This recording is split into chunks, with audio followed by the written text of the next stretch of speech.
公子森林第7集，文藝青年神經。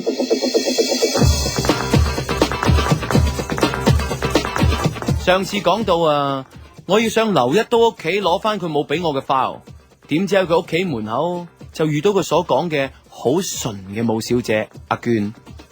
我同阿娟對望咗幾秒之後，我應該重新將佢再形容一次俾你聽，因為如果佢喺一間夜總會裏面出現嘅話，佢係一個好純嘅女仔。但係如果佢喺一間書局裏邊出現，而手上面揸住係一本愛情小說嘅話，佢呢一種唔係叫做純，佢呢一種係叫做氣質。我問佢劉一刀知唔知佢喺度等佢，佢話唔知，佢諗住喺度等，睇下佢幾時會翻嚟。我諗我真係一個好文藝嘅青年，喺我腦裏邊出現咗個故事，係一個武小姐愛上咗一個嫖客，然之後甘心情願咁等佢翻屋企，施捨佢個愛。咁我問佢，你點解唔打電話俾佢啊？佢話冇電話。然之後我話俾佢知我嚟嘅原因，跟住我就喺劉一刀屋企門口嗰個地氈下邊攞條鎖匙開門。跟住我問佢，你使唔使入嚟啊？要啊。但係佢應該今日唔會翻嚟嘅。唔緊要，我想入去攞翻啲嘢。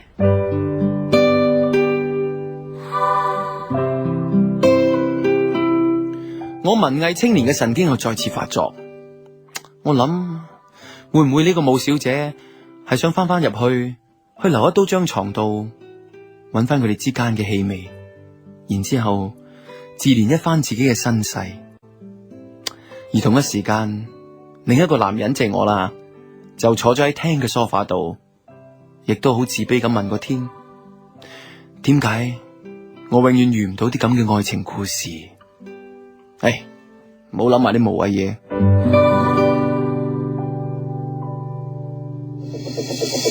不過真係諗唔到，嗰個娟一入到去之後，真係第一時間就入咗劉一刀間房，但係唔夠5秒鐘，佢就走翻出嚟同我講，我揾到啦。我文藝青年嘅神經又即刻諗，究竟佢揾到嘅係佢嘅青春，佢嘅失落，定係佢嘅答案呢？點知佢話佢揾到嘅係佢部手提電話。原來頭先佢話冇電話，係因為佢留咗部電話喺劉一刀度。跟住落嚟嗰幾秒鐘，我哋有啲尷尬嘅。究竟呢一刻喺呢一間屋嘅主人係我啊，定係佢呢？佢話晒都啱啱喺主人房行過出嚟，而且佢同呢間屋嘅主人有個非一般嘅關係，所以我好尷尬咁問咗一句唔好意思，我可唔可以咧入間房度攞翻份 file 咧？得，不過佢間房好亂，不如我入去執一執先啦。好啊。跟住佢真係入去接好晒啲被啊，同埋床鋪啊咁，我先行入去攞翻我份 file。而我攞完之後，佢竟然斟咗杯水俾我，而我竟然講咗一句坐啊，佢亦都好自然咁坐低咗。我諗因為部電話離開咗佢一段時間，所以佢坐喺度不停係咁 check 佢有啲咩 message， 要回翻啲咩 message。喺梳化隔籬昏黃嘅小燈之下，佢有一種女主人坐喺自己屋企嘅自然。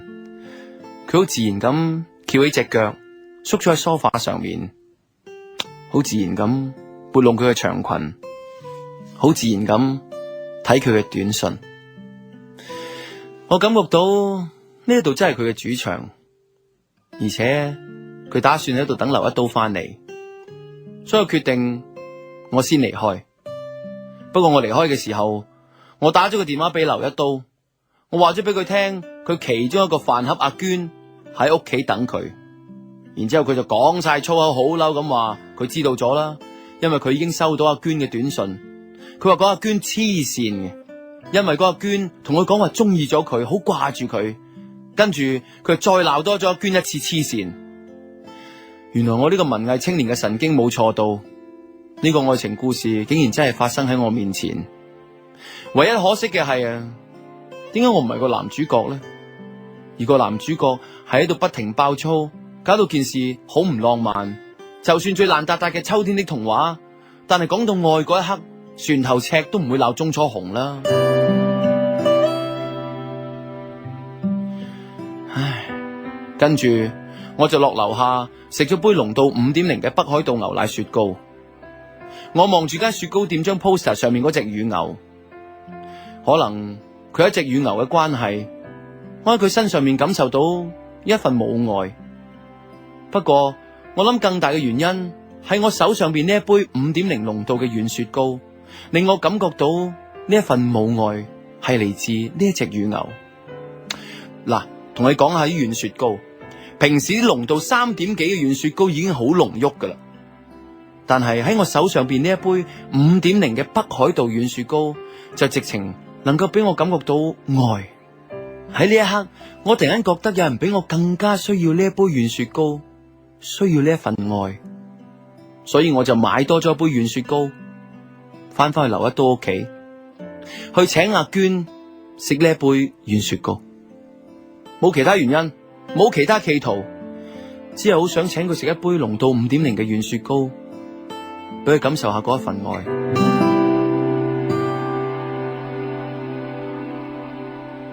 但係當我去到大廈大堂嘅時候，我電話響，喺電話鈴聲當中，我知道係我女朋友 Lavender 打俾我。但係我當其時兩隻手都揸住雪糕，都唔知點聽好。又或者實際係我買軟雪糕俾阿娟食呢個舉動令我少少不軌嘅感覺，唔係，應該話係，如果 Lavender 唔係打電話嚟俾我嘅話，其實我真係好理直氣壯，覺得我只係買杯軟雪糕俾個朋友食。但係唔知點解呢個時候佢打電話嚟俾我，我就覺得好似有啲嘢呃佢，唔俾得佢知咁。我同個電話鈴聲掙扎咗一陣間，我決定唔聽，搭 lift 上去。但係我呢一個唔聽電話嘅舉動，係咪出賣咗我其實對阿娟有非分之想咧？所以架 lift 去到劉一刀住嗰層嘅時候，我冇出到 lift， 完 lift 落翻大堂，離開咗間大廈。本來我想咁做係證明我冇嘢嘅，但係當架 lift 落到大堂嘅時候，我又覺得我咁做好似仲更加有嘢。死啦！點解好似我做每一個選擇都好似證明我心有鬼咁嘅？但係最有鬼嘅係我越唔承認我自己心有鬼，即係我越有鬼咯。就喺呢一刻，我身後邊有人叫我個名，我擰轉頭一望，係我女朋友 Lavender。喂，你做乜唔聽我電話？因為我揸住咗2杯雪糕咯。咁你做乜揸住2杯雪糕啊？因為我聽唔到你電話。佢面色一沉。我問你做乜揸住2杯雪糕啊？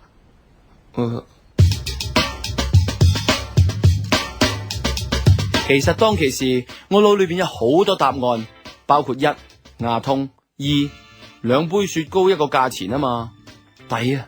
3我見到 poster 上面隻乳牛好有 feel， 咪買多杯咯。但係以過去嘅經驗話俾我知，一個男人想講大話掩飾自己，越複雜越容易顯出自己係講大話。所以要掩飾自己嘅不安，最好嘅就係用最簡單嘅答案。所以我就咁話，肚餓咯。肚餓？哦，肚餓都要買2杯雪糕？哦，你會唔會係應該買個包啊？都唔係啦，直頭要食個飯添啦。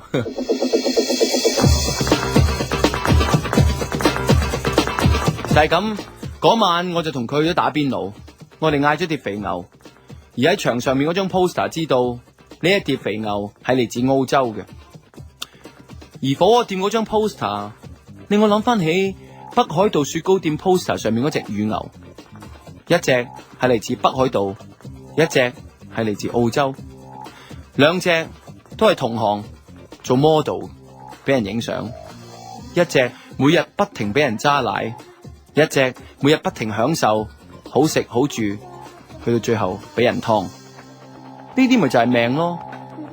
我極力想揾翻啲聯繫，究竟我係隻乳牛啊，定係澳洲隻肥牛？定阿娟係隻乳牛，那都係隻肥牛。跟住我竟然見到阿娟真係出現咗喺張肥牛 poster 隔籬。今次唔係幻想，佢真係入咗嚟火鍋店，而同佢一齊嘅係劉一刀，一齊入咗間火鍋店。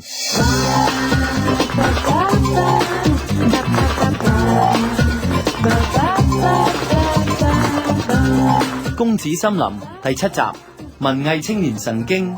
森美飾演森公子，唐寧飾演 Lavender， 楊琪飾演白海娟，編劇導演森美，製作阿金阿傑，森美作品《公子森林》。